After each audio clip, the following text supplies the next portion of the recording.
officers has been shot, and then hearing just a little bit later that that officer has died is obviously the worst phone call in law enforcement that we can receive. As soon as getting that information, the department was mobilized. As Chief Pugel alluded to, our investigators immediately responded to the scene. Officers from all over the city, officers from all over the region not only responded but also called to provide any assistance that they could. And that assistance has been absolutely phenomenal. And as Chief Pugel said, our thanks also go out to the Seattle Fire Department, who responded and also assisted with the procession in transporting Officer Brenton to the medical examiner's office.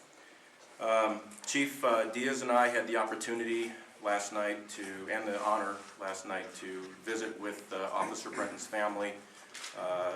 It's an honor, but it's also a very difficult process to go through. Telling a family that their life has just changed forever is just a very painful process. The family is obviously extremely devastated.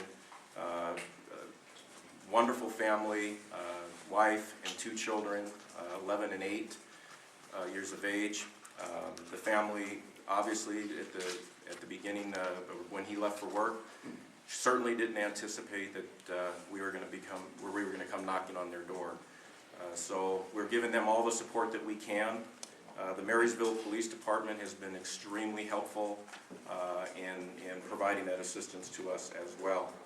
We're in the process right now of convening what we call the Line of Duty Death Response Team. It's a statewide team of which several of us are members of.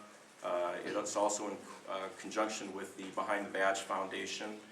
We are getting together right now and beginning the very painful process of organizing Officer Brenton's memorial service. We don't have a date yet, and as soon as we do have a date and a location, we will make sure we get that to you.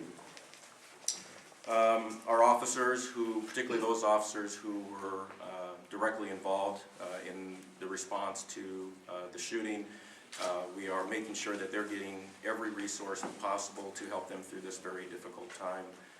Our officers do see a lot on the street, but obviously when it's one of their own who becomes victim to such an incident, it's a very difficult process for them to go through, and we want to make sure that they're given everything possible.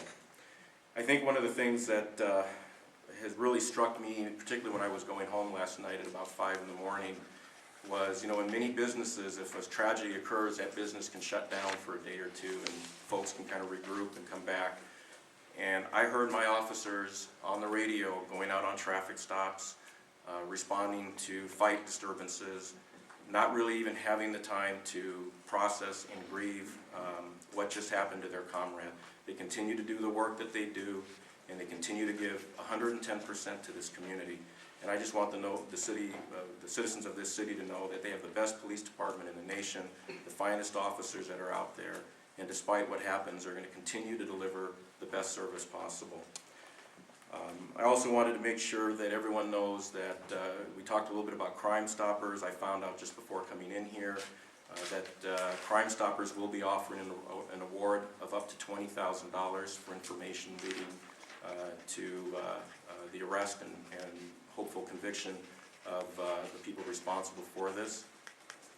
We will be providing you some information here in the next day or two on how folks in the community can assist the family through donations. We're in the process of setting up a bank account now, and we'll work with our media relations folks to get that information to you.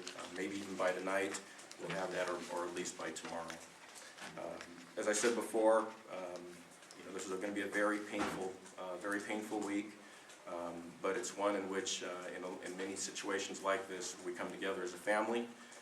We put our differences aside, and we go forth with the focused process of getting the folks who are responsible for this.